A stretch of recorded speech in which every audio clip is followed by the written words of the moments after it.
चलिए तैयार हो जाइए मेरे साथ। अब हम कक्षा 10वीं के विज्ञान के सेट नंबर 2 को बहुत अच्छे से सॉल्व करने वाले हैं। ऑलरेडी हमने सेट नंबर फर्स्ट अपलोड कर दिया है। आप लोग का भयंकर मैसेज आ रहा था कि साहब जल्दी से सेट नंबर सेकंड भी लेकर के आओ ताकि हम सारे क्वेश्चन को अच्छे से तैयार कर सकें। पढ़ाई के प्रति जुनून और जोश देकर के लिटरली मुझे सेट नंबर सेकंड जल्द ही रिकॉर्ड करना पड़ा। अब देखो यार, फाइनली वीडियो आ चुका है, मतलब तबाही फिक्स है। एग्जाम के लिए तुम्हें कुछ क्वेश्चन और दे दिया हूं जो तुम्हारे एग्जाम में आएगा, और मैं यही कहूंगा कि अगर आप इस सेट को अच्छे से देखते हो तो यहां से एग्जाम में क्वेश्चन देखने को मिलेगा। देखो, अगर तुम पुराने स्टूडेंट हो ना तो तुम्हें पता है कि मेरे पढ़ाने का तरीका, मेरी तैयारी कराने का तरीका कुछ अलग है, यूनिक है। मैं इस बार प्री बोर्ड एग्जाम की प्रिपरेशन 4 सेट में मॉडल पेपर लेकर के करवा रहा हूं। ऑलरेडी सेट नंबर 1 का फुल सोल्यूशन अपलोड कर दिया हूं, नहीं देखे हो तो जाकर के देख लो। मिडिल एजुकेशन के ऑफिशियल यूट्यूब चैनल पर अपलोड है। ये तो हमारे सामने सेट नंबर बी होगा। अगर तुम्हारा भारी डिमांड होगा तो जल्दी सेट नंबर सी और डी भी देखने को मिलेगा। और अगर इस 4 सेट को तुमने अच्छे से पढ़ लिया, मैं ज़्यादा तो नहीं बोलूँगा, 75 में से आसानी से तुम्हारा, आसानी से 65 से लेके 70 नंबर तक आ सकता है, इतना मैं डेफिनेटली बोलूँगा। तो बस इस 4 सेट को अच्छे से प्रिपेयर कर लेना और हम सारे क्वेश्चन को बहुत अच्छे से कवर करने वाले हैं। देखो यहाँ पर लिखा भी है, प्री बोर्ड एग्जाम वर्ष 2025-26 कक्षा 10वीं विज्ञान विषय का हिंदी और इंग्लिश दोनों मीडियम स्टूडेंट के लिए होना है। मैं दिखा देता हूँ एक नज़र। ये देखो, ये क्वेश्चंस हिंदी में है और ये क्वेश्चंस इंग्लिश में है। तो चलो फिर हम जंप करते हैं फटाफट क्वेश्चन की तरफ, लेकिन उसके पहले एक नज़र हमें निर्देश में रखना चाहिए। निर्देश कह रहा है कि सभी प्रश्न को हल करना अनिवार्य है। 1 से 5 तक हमें मल्टीपल चॉइस क्वेश्चन देखने को मिलेगा और 6 से लेकर 23 तक जितने भी क्वेश्चन रहेंगे सभी में रहेगा अतिरिक्त विकल्प। बाकी कुछ 2 अंक की, 3 अंक की और 4 अंक की क्वेश्चन भी हमें देखने को मिलेगा। एंड यहां से हमारे क्वेश्चन स्टार्ट होते हैं। तो चलिए फटाफट अब हम सारे क्वेश्चन को कवर करते हैं। बहुत अच्छे से समझिएगा एक एक पॉइंट को। देखो, पहला नंबर कह रहा है कि सही विकल्प चुन करके लिखो। हमारा पहला नंबर कहता है कि CaO मतलब कैल्शियम ऑक्साइड में अगर मैं पानी डालता हूं तो क्या CaOH का होल ट्वाइस बनेगा और ऊष्मा निकलेगी? तो हाँ भाई साहब, बिल्कुल निकलेगी। अरे चूने में अगर तुम पानी डालोगे तो चूना चूना मतलब कैल्शियम हाइड्रोक्साइड बनेगा ना, तो उसी का सूत्र लिखा है और ऊष्मा निकलेगा। तुम देखते हो कि अगर चूने में पानी डालते हैं धुआं निकलता है। तो भाई ये कैसी अभिक्रिया है? अरे धुआं बाहर निकल रहा है तो मतलब डेफिनेटली वो ऊष्मा छेपी होगी। ऊष्मा का बाहर निकलना ही तो ऊष्मा छेपी कहलाता है ना। तो इसका सही आंसर ऑप्शन नंबर बी हो जाएगा, है ना। ऊष्मा शोषी नहीं होगा, ध्यान रखना, ऊष्मा शोषी नहीं, ऊष्मा छेपी होगा। तो इसका सही आंसर ऑप्शन नंबर बी को ही टिक करना है। आगे बढ़ते हैं। नेक्स्ट क्वेश्चन नंबर सेकंड हमारा क्या कह रहा है कि अपच के उपचार के लिए निम्नलिखित में से किस औषधि का उपयोग करते हैं? हमें अपच कब होता है? एक बात बता, हमें अपच कब होता है? जब हमारे पेट में HCl मतलब हाइड्रोक्लोरिक अम्ल अधिक हो जाता है तो हमें अपच होता है और खट्टी खट्टी डकारी आती है। तो जब अम्ल है, ये चीज तो अम्ल है, तो अम्ल को काटने के लिए क्या डालेंगे? क्षार डालेंगे। It's simple. तो इसका सही आंसर आपको लिखना है एंटा एसिड। मतलब जब हम क्षार डालेंगे तो अम्ल क्षार मिलकर के न्यूट्रल बनाएगा और हमारे पेट का जो अपच है, खट्टी डकारी है, वो ठीक हो जाएगी। हमने टॉपर सीरीज में बहुत अच्छे से पढ़ाया है इन सब चीज़ों को, तुम्हें अच्छे से याद होना चाहिए। आगे बढ़ते हैं। तीसरा नंबर, द्रव्य अवस्था में पाए जाने वाली धातु कौन सी है? जो द्रव्य अवस्था में पाई जाती है, तो भाई इसका सही आंसर तुम्हें लगाना है ऑप्शन नंबर ए, मरकरी पारा इस करेक्ट आंसर। यही द्रव अवस्था में पाई जाती है। चौथा नंबर कहता है कि मनुष्य में वक्र तंत्र का एक भाग है। वक्र तंत्र, तो वक्र तंत्र जो है उत्सर्जन का भाग है। यहीं से हम अपने शरीर का जो गंदगी होता है, फिर पानी वगैरह होता है, वो रिलीज करते हैं। पांचवा नंबर कह रहा है एक न्यूरॉन में इलेक्ट्रॉनिक संकेत का रासायनिक संकेत में परिवर्तित एक न्यूरॉन में इलेक्ट्रॉनिक संकेत का रासायनिक संकेत में परिवर्तन घटित होता है निम्न में। मतलब जो न्यूरॉन्स होता है इलेक्ट्रॉनिक संकेत को रासायनिक संकेत में किस प्रकार से बदलता है? याद करो, मैंने न्यूरॉन का जब तुम्हें चित्र समझा रहा था उसमें अच्छे से बताया था कि एक्सॉन सिरा का ये काम है इलेक्ट्रॉनिक संकेत को रासायनिक संकेत में कन्वर्ट करना। अगर तुम्हें नहीं पता है पूरा डिटेल से, टॉपर सीरीज में जुड़ जाओ, सारे लेक्चर्स अपलोड हैं, फटाफट जाकर के देख लो भाई। भारी भयंकर डिस्काउंट चल रहा है नए साल में। 299 में आपको टॉपर सीरीज मिल रहा है। कुछ क्लासेस बची हुई है प्री बोर्ड एग्जाम के बाद, वहां पर कंटिन्यू लाइव क्लास चलेगी। तो जुड़ करके और सारे लेक्चर्स को देख लो अगर बोर्ड एग्जाम में तबाही मचाना है तो। आगे बढ़ते हैं। नेक्स्ट छठवां नंबर कह रहा है कि मानव नेत्र के जिस भाग पर किसी वस्तु का प्रतिबिंब बनता है उसे क्या कहते हैं? तो जहां पर प्रतिबिंब बनता है उसे कहते हैं दृश्य पटल, अर्थात option number D is correct answer. अच्छा, कॉर्निया, परतारिका, पुतली, ये सब क्या होती है ये मैं अभी डिटेल में बात नहीं करूंगा। ठीक है, क्वेश्चन इंग्लिश में अवेलेबल है। Choose the correct options and right it down. ठीक है, यहाँ पर अगेन एक रिएक्शन दिया गया है और पूछा है कि अवेब रिएक्शन इज, ये कौन सा रिएक्शन है, तो एक्सोथर्मिक हो जाएगा। ठीक, इस प्रकार से क्वेश्चंस को देख लीजिएगा। बाकी ऊपर मैं हिंदी मीडियम वाले बच्चों में आंसर कवर कर दिया हूँ। आगे बढ़ते हैं प्रश्न क्रमांक 2 की तरफ, जिसमें कह रहा है रिक्त स्थान की पूर्ति करो। तंत्रिका तंत्र की प्रमुख इकाई क्या है, तो यहाँ पर तुम्हें न्यूरॉन लिखना है। ठीक है, न्यूरॉन है और यही संदेशों को कलेक्ट करता है और संदेशों को प्रेषित भी करता है माइंड तक। नेक्स्ट कहता है कि चुंबकीय क्षेत्र रेखाएं डैश डैश होती है, तो चुंबकीय क्षेत्र रेखाएं बंद वक्र बनाती है। ठीक है, ऐसे बनाती है। अभी वाला चैप्टर टॉपर सीरीज में पढ़ाया नहीं गया है, ऐसे समझो मैग्नेट हो गया तो इस प्रकार से ये चलती हैं, ये ऐसे ऐसे। ठीक है, तो इसको पढ़ाएंगे तो समझ में आ जाएगा, लेकिन अभी केवल इतने में ही काम चला लीजिए। आगे बढ़ते हैं कि मछली के हृदय में केवल कितने कोष्ठ होते हैं। भाई मछली के हृदय में 2 कोष्ठ होते हैं, मनुष्य के हृदय में 4 कोष्ठ होते हैं।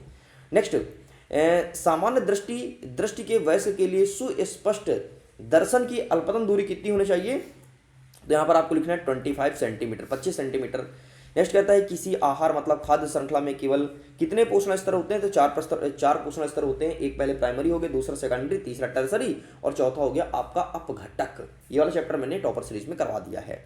नेक्स्ट कहते हैं कि धातुएं प्रायः ऊष्मा एवं विद्युत की क्या होती है, तो सुचालक होती है। ठीक, तो यहाँ पर तुम्हें लिखना है सुचालक। धातु में हमेशा इलेक्ट्रिसिटी प्रवाहित होता है।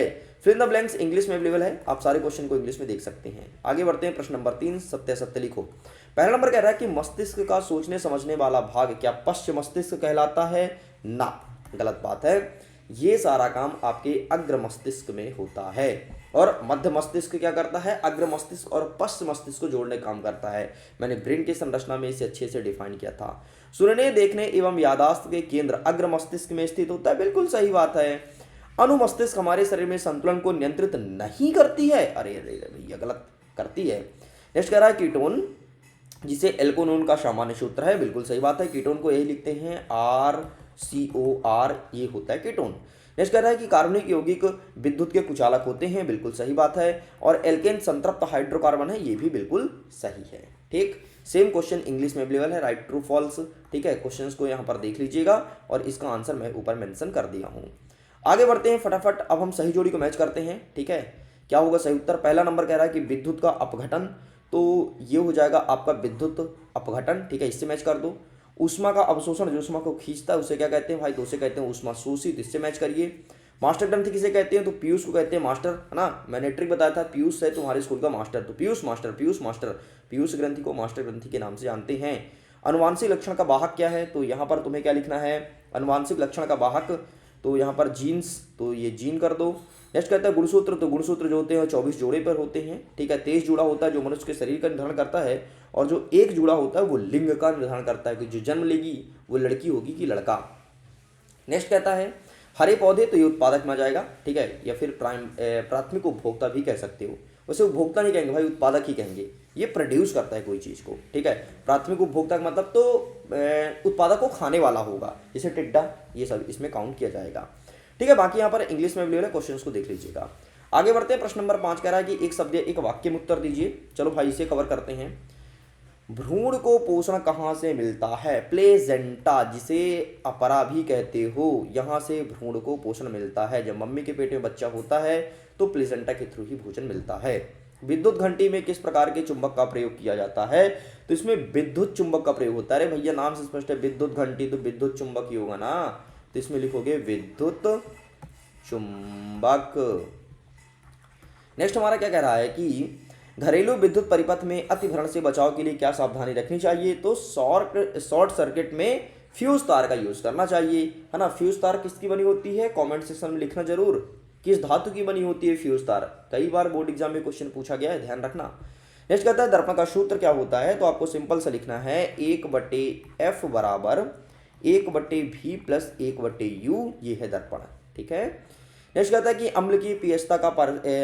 अम्ल के पीएच मान का परिसर क्या होता है, तो 0 से लेकर के अगर कोई चीज 7 तक है तो अम्ल है, लेकिन अगर एग्जैक्ट 7 है तो न्यूट्रल होगा, मतलब हम लिखेंगे 0 से 7 तक। अम्ल तथा क्षार की अभिक्रिया से क्या बनता है, तो डेफिनेटली लवण और जल बनता है।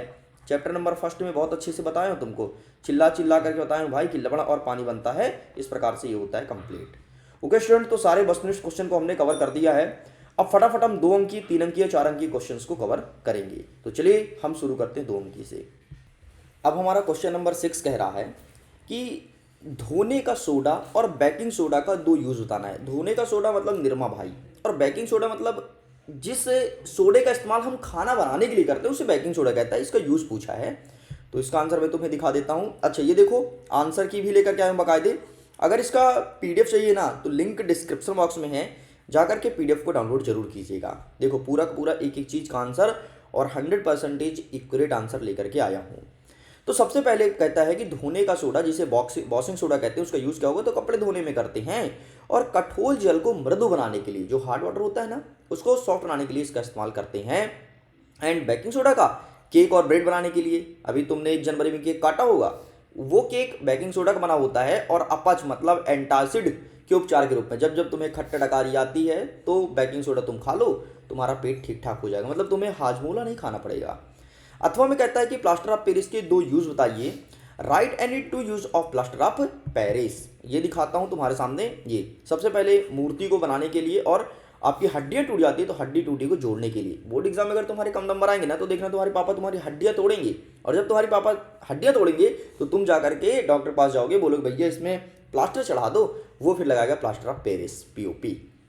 आगे बढ़ते हैं। 7वां नंबर कह रहा है निम्न प्रकृत सूत्र में कौन सा अम्ल पाया जाता है। टमाटर और नींबू में कौन सा अम्ल पाया जाता है। और यहीं पर अथवा कह रहा है कि व्यंजक चूर्ण का रासायनिक सूत्र, नाम और यूज बताना है। तो ये रहा, टमाटर में पाया जाता है ऑक्सैलिक अम्ल और नींबू में पाया जाता है सेट्रिक अम्ल। व्यंजक चूर्ण का रासायनिक नाम कैल्शियम ऑक्सीक्लोराइड है। इसका सूत्र होता है CaOCl2। एंड इसका यूज कहाँ करते हैं, पानी से कीटाणु हटाने के लिए और कपड़े के विरंजक करने के लिए। विरंजक मतलब होता है कपड़े में चमक लाने के लिए, शाइनिंग। कई सारे प्रचार तुम देखे होगे ना, चमक वाले आते हैं, तो वही इससे आता है। 8वां नंबर कह रहा है कि विकृतिकृत एल्कोहल का क्या तात्पर्य है और इसे कैसे बनाया जाता है। और यहीं पर अथवा में कह रहा है कि मीथेन किन दो ईंधन गैसों के प्रमुख घटक हैं। ये प्रश्न पूछा गया है। तो ये रहा विकृतिकृत एल्कोहल के बारे में, take a screenshot. And methane का घटक तो जैव गैस और सीएनजी से निकलता है, मतलब कॉम्प्रेस नेचुरल गैस से। आगे बढ़ते हैं। नेक्स्ट 9वां नंबर कह रहा है हाइड्रोजनीकरण क्या है, इसका औद्योगिक अनुप्रयोग क्या है। और यहीं पर अथवा में कह रहा है कि एल्केन समजातीय श्रेणी के किन्हीं दो सदस्य का नाम, अणुसूत्र एवं संरचना सूत्र लिखिए। ये रहा तुम्हारे सामने हाइड्रोजनीकरण, ठीक है, ये तुम्हें लिखना है। और एल्केन के दो सदस्य का नाम, एक हो गया मीथेन, दूसरा हो गया एथेन, ये तुम्हें चुपचाप छाप देना है। आगे बढ़ते हैं। 10वां नंबर कह रहा है स्वपोषी तथा विषमपोषी पोषण किसे कहते हैं। और यहीं पर अथवा में कह रहा है कि ऑक्सी तथा अनाक्सी शोषण में अंतर स्पष्ट कीजिए। ये रहा तुम्हारे सामने स्वपोषी और विषमपोषी, ठीक है, तो इसका फोटो क्लिक कर लो। और अथवा में कह रहा है कि ऑक्सी और अनाक्सी शोषण में अंतर स्पष्ट कीजिए, तो ये रहा तुम्हारे सामने। आगे बढ़ते हैं। नेक्स्ट 11 नंबर कह रहा है कि जनन क्यों आवश्यक है। और यहीं पर अथवा में कह रहा है कि अमीबा में द्विखंडन विभाजन का स्वच्छ व नामांकित चित्र बनाइए। तो जनन क्यों आवश्यक है भाई, ये रहा प्रजाति में निरंतरता बनाए रखने के लिए और संख्या को बढ़ाने के लिए जनन आवश्यक है। और चित्र तो भाई आपको बनाना है, ठीक है। परीक्षा देखो मैंने लिख भी दिया है नोट में, परीक्षा में स्वच्छ नामांकित चित्र बनाएं, जो कि स्वयं आपको करना है। इसका चित्र आप देख लीजिएगा। और बहुत सरल है अमीबा का द्विखंडन चित्र बनाना भाई, मैंने टॉपर सीरीज में बहुत अच्छे से डिस्कस किया है डिटेल में। आगे बढ़ते हैं। 12 नंबर कह रहा है कि मानव में वृषण के कार्य बताना है। और अथवा कह रहा है कि कायिक प्रवर्धन के लाभ और हानि को लिखना है। कितने कितने, कोई एक एक लिखोगे चलेगा, ठीक। ये देखो वृषण का कार्य, सबसे पहले शुक्राणु बनता है और एस्ट्रोस्टेरोन हार्मोन्स का स्रावित होता है। कायिक प्रवर्धन का लाभ क्या है, शीघ्र और समान पौधे। और हानि क्या है, रोग फैलने की संभावना। बस इतना तुम्हें लिखना है। 13 नंबर कह रहा है कि मेंडल के प्रयोग से कैसे पता चला कि विभिन्न लक्षण स्वतंत्र रूप से वंशानुगत होते हैं। और अथवा में कह रहा है कि बच्चों में लिंग का निर्धारण कैसे होता है। तो ये रहा तुम्हारे सामने मेंडल के बारे में, ठीक है, और लिंग का निर्धारण कैसे होता है इसके बारे में यहाँ पर लिखा है। बाकी इस आंसर को मत लिखना, थोड़ी लॉन्ग आंसर लिखना, ठीक है। यहाँ पर तो सिंपल से लिख दिया कि एक्स अगर है तो वो फीमेल होगी और वाई है तो मेल होगी, ठीक है। ये बात तो बिल्कुल सही है, लेकिन इसको थोड़ी डिटेल में जरूर देखिएगा, ठीक है। तो अपने बुक से इस आंसर को चेक करना, ये मत लिखना, ज़्यादा शॉर्ट हो जाएगा। आगे बढ़ते हैं। 14वां नंबर कह रहा है कि अवतल दर्पण का उपयोग बताना है। और अथवा कह रहा है कि जब प्रकाश की किरणें विरल माध्यम से सघन माध्यम में प्रवेश करती है तो क्या होता है, सिंपल सा, जब विरल से सघन में जाएगी तो अभिलंब की ओर झुकेगी। गुड। तो आगे देख लेते हैं। ये रहा अवतल दर्पण का यूज सेविंग दर्पण के रूप में, जब दाढ़ी बनाते हैं ना तो दाढ़ी के रूप में इस्तेमाल करते हैं तुम्हारा शकल देखने के लिए। और वाहन की हेडलाइट में तो ये क्या करता है, जो प्रकाश होती है ना उसको फैला देता है चारों तरफ, फिर पूरा रोड में प्रकाश आता है तुम्हारा, ये ऐसे। तो इसमें इस चीज़ का इस्तेमाल किया जाता है। तुम भी अगर अपने घर में छोटा सा बल्ब लगाए हो ना, और बल्ब के सामने अगर तुम लगा दो अवतल दर्पण, ये भी प्रकाश को फैला देगा चारों तरफ, सक सक सक सक। चल भाई आगे बढ़ते हैं, नेक्स्ट क्वेश्चन क्या कह रहा है 15 नंबर, क्या कारण है कि पानी से भरे टब के तल पर रखा हुआ सिक्का हमें ऊंचा उठा हुआ प्रतीत होता है, और अथवा हम कह रहा है कि अभिसारी लेंस किसे कहते हैं। तो ये रहा भाई साहब, पहले ये देख लो सिक्का क्यों उठा हुआ दिखाई देता है, तो अपवर्तन कारण, अभिसारी लेंस उत्तल लेंस को कहा जाता है, बस इतना तुम्हें लिखना है।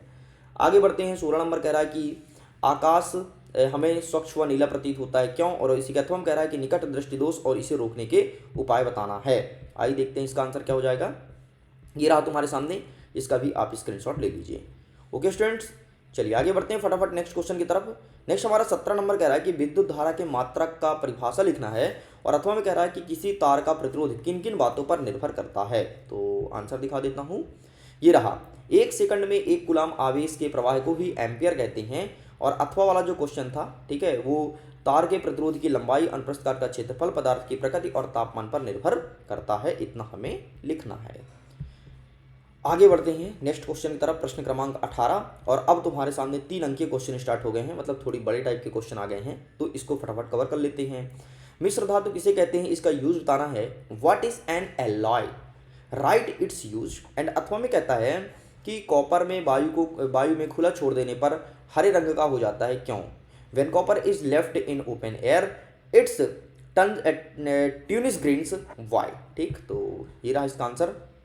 मिश्र धातु किसे कहते हैं, सिंपल सा 2 या 2 से अधिक धातु को अगर तुम मिलाओगे और कोई नया धातु बनेगा उसे मिश्र धातु कहते हैं। इसका यूज स्टील का बर्तन बनाने के लिए, तुम्हारे घर में जो बर्तन है ना वो स्टील का है, वो दरअसल में स्टेनलेस स्टील का है और वो मिश्र धातु का बना होता है, इसलिए उस बर्तन में जंग नहीं लगता है। समझ गए जी। और क्या नेक्स्ट, पीतल का उपयोग बर्तन व सजावटी वस्तुओं को बनाने के लिए किया जाता है। अथवा में जो क्वेश्चन पूछा था उसका आंसर यहाँ पर मेंशन है। 19 नंबर कहता है कि तंत्रिका तंत्र का नामांकित चित्र बनाइए। अगेन इस चित्र की प्रैक्टिस आपको ही करनी है, मैं सिर्फ यहाँ पर क्वेश्चन देने के इरादे से आया हूँ, और मैं सच कह रहा हूँ, मैं सिर्फ क्वेश्चन ही दे रहा हूँ तुम्हें जो एग्जाम में आएंगे। मैं आंसर के इरादे से आया ही नहीं हूँ, लेकिन फिर भी तुम्हारा भला हो जाए, परेशान ना हो, इसलिए थोड़ी थोड़ी दिखा देता हूँ। बाकी टॉपर सीरीज में सब अच्छे से पढ़ाया हूँ भाई, है ना, इसलिए मैं क्वेश्चन देने आया हूँ जो तुम्हारे एग्जाम में आ रहा है बस। तो मेन तुम क्वेश्चन देखो, आंसर तो तुम्हें खुद से ही उड़ाना है, तो इसका चित्र भी तुम्हें खुद से प्रैक्टिस करनी है। बाकी मैं यहाँ पर लाया भी नहीं हूँ, चित्र वाले कोई भी क्वेश्चन लेकर के नहीं आया हूँ। ठीक, आगे बढ़ते हैं। अथवा क्या कह रहा है कि निम्न का उत्तर दीजिए, मस्तिष्क के संबंधित अंतःस्रावित ग्रंथि का नाम बताओ। मतलब ऐसी कौन सी ग्रंथि है जो मनुष्य के ब्रेन से निकलती है, कौन सी ग्रंथि पाचक एंजाइम और हार्मोन्स को स्रावित करती है, और वक्र से संबंधित अंतःस्रावित ग्रंथि का नाम लिखना है। तो ये रहा आपके सामने आंसर। जो मस्तिष्क से निकलती है उसे कहते हैं पीयूष ग्रंथि, मतलब पिट्यूटरी ग्लैंड, और पाचक एंजाइम के लिए होता है अग्नाशय, मतलब पैनक्रियास। ये तुम्हें चुपचाप चिपका देना है। एक सेकंड भाई, यहाँ पर 3 क्वेश्चन था ना, वक्र से संबंधित ग्रंथि का नाम यहाँ पर नहीं लिखा है, हाँ ये छूट गया है। ठीक है, वक्र से संबंधित ग्रंथि का यहाँ पर नाम नहीं लिखा है, कोई बात नहीं, चलो अब इसे चेक जरूर कीजिएगा। 20वां नंबर कह रहा है कि घरेलू विद्युत परिपथ में अतिभरण से बचाव के लिए क्या सावधानी करनी चाहिए। सिंपल सा, अगर तुम्हारे घर में लाइट है तो तार के बीच में ना तुम एक काम करो, फ्यूज तार ऐड कर दो, तो जब भी लाइट बहुत तेजी से आएगा, कभी शॉर्ट सर्किट हो जाता है ना, तो ये फ्यूज तार कट हो जाएगा। और मैंने इसी वीडियो में तुमसे पूछा कि बताओ फ्यूज तार किससे बना होता है, कमेंट में आंसर जरूर कीजिएगा, जिसका आंसर सही होगा मैं इसको हार्ट दूंगा। ठीक है, तो फ्यूज तार लगाना चाहिए, जब फ्यूज तार कट हो जाएगा तुम्हारे घर का फ्रिज, एसी, टीवी ये सब कुछ जलेगा नहीं। ठीक है, सब सही शॉर्ट चलेगा। तो ये रहा तुम्हारे सामने इसका आंसर, टेक अ स्क्रीनशॉट। आगे बढ़ते हैं नेक्स्ट क्वेश्चन। इसका अथवा कह रहा है कि किसी विद्युत परिपथ में लघु पतन कब होता है। तो ये रहा इसका आंसर। ठीक, ये आंसर लिखा है, बहुत छोटा आंसर लिखा है, बाकी आपको थोड़ी लॉन्ग लिखना पड़ेगा 3 नंबर के हिसाब से। अब जो क्वेश्चन स्टार्ट होते हैं वो 4 अंक के स्टार्ट होते हैं। देख लो यहाँ पर क्या कह रहा है कि निम्नलिखित पदों को वर्णन कीजिए, प्रत्येक का एक एग्जाम्पल देना है। जैसे संक्षारण क्या होता है और विकृति गंधिता क्या होता है। तो संक्षारण जिसे कुरोजन कहते हो, मतलब सिंपल सा लोहे में जंग लगना संक्षारण का उदाहरण है। और विकृति गंधिता का मतलब क्या होता है, तुमने कभी कुरकुरे खाया है, हाँ कुरकुरे खाया होगा। कुरकुरे का पैकेट जब तुम खोल देते हो, थोड़ी एक दिन रहने देते हो ऐसे खुला पैकेट, जब तुम खाने जाते हो दोबारा कुरकुरे को अगले दिन, तो देखते हो कि उससे एक अलग ही स्मेल आती है, तुम्हें ऐसा लगता है कि ये कुरकुरा ना खराब हो चुका है, वही होता है विकृति गंधिता। ठीक है, तो ये रहा तुम्हारे सामने, आंसर का फोटो खींच लो, जिसे रेंसिडिटी भी कहते हैं। ठीक, तो अच्छा, कुरकुरे के अलावा तुम्हारे पास और कई सारे एग्जाम्पल हैं। जैसे तुम घर में कभी पोंगड़ी तलते हो, पोंगे है ना, पोंगड़ी आता है ना, पोंगड़ी तलते हो, पोंगड़ी को जब तलते हो खाते हो तो बड़ा अच्छा लगता है, 1-2 दिन खुला रह जाता है तो खराब हो जाता है, वो सब विकृति गंधिता ही कहलाता है। चलो, अथवा कहता है कि संयोजन तथा वियोजन अभिक्रिया को परिभाषित कीजिए। तो संयोजन का मतलब होता है जुड़ना, मतलब 2 या 2 से अधिक पदार्थ मिलकर के अगर कोई नया पदार्थ बनाता है उसे हम संयोजन कहेंगे। और वियोजन का मतलब होता है टूटना, है ना। इट्स लाइक ऐसा कह सकते हो, इसे कह सकते हो तुम पैचअप, इसे कह सकते हो ब्रेकअप, इससे भी डिफाइन कर सकते हो भाई। याद कराने का नया तरीका है। आगे देखते हैं 22वां नंबर कह रहा है रखते हुए हम लस्का में 4 अंतर बताइए, ठीक है। Write any 4 difference between blood and lymph, ठीक है। तो ये रहा तुम्हारे सामने रक्त और लस्का में अंतर। तो यहाँ पर मैं लाइन खींच देता हूँ बस, बाकी टेक अ स्क्रीनशॉट भाई, यही बोलूँगा। आगे बढ़ते हैं नेक्स्ट के बंद व खुले व बंद रंध्र का नामांकित चित्र बनाइए। 2024 के बोर्ड एग्जाम में क्वेश्चन आया था और डेफिनेटली इस बार रिपीट होगा 2026 के बोर्ड एग्जाम में, क्योंकि ये नए पैटर्न के क्वेश्चन है ना, इसलिए अच्छे से प्रिपेयर जरूर कीजिएगा। तो इसका चित्र भी देख लीजिएगा अपने बुक से। आगे बढ़ते हैं 23वां नंबर कह रहा है कि किसी ऑटोमोबाइल वाला क्वेश्चन पूछा है। ये 2023 के बोर्ड एग्जाम में क्वेश्चन आया था भाई, अगर तुम्हें याद होगा तो। और अथवा में क्या कह रहा है कि अगेन एक तुम्हें न्यूमेरिकल क्वेश्चन दिया और ये दोनों टफ लेवल के क्वेश्चंस कहलाते हैं। परेशान मत हो, टॉपर सीरीज में सब पढ़ाया गया है, और अगर अभी नहीं भी बताया गया तो आपको बता दिया जाएगा, ठीक है, क्योंकि अभी हमारी क्लासेस प्री बोर्ड एग्जाम के बाद कुछ क्लासेस बची है वो लगेगी। तो चलिए इसका आंसर दिखा देता हूँ, ये रहा तुम्हारे सामने, ठीक है। बाकी सूत्र वगैरह तो सब रटा ही दिया हूँ, कोई समस्या होना नहीं चाहिए। और अथवा वाला ये रहा, ठीक। तो ऊपर वाला लिख कर क्या ना, ऊपर वाले का मैं सही 60 आंसर तुम्हें दे दिया हूँ। तो इस प्रकार से स्टूडेंट्स पूरा का पूरा होता है कंप्लीट। मैं उम्मीद करता हूँ ये वीडियो काफ़ी पसंद आया होगा। अगर वीडियो पसंद आए तो वीडियो को लाइक करिए, अपने दोस्तों तक शेयर जरूर कीजिएगा। पीडीएफ को चेक कीजिए, लिंक डिस्क्रिप्शन बॉक्स में दिया गया है। कुछ बच्चों को क्वेरीज है सर पीडीएफ डाउनलोड नहीं हो रहा है, अब पीडीएफ डाउनलोड होने लगा है, चेक कीजिए। ओके, मैं वीडियो एंड करता हूँ। Thanks for watching, bye.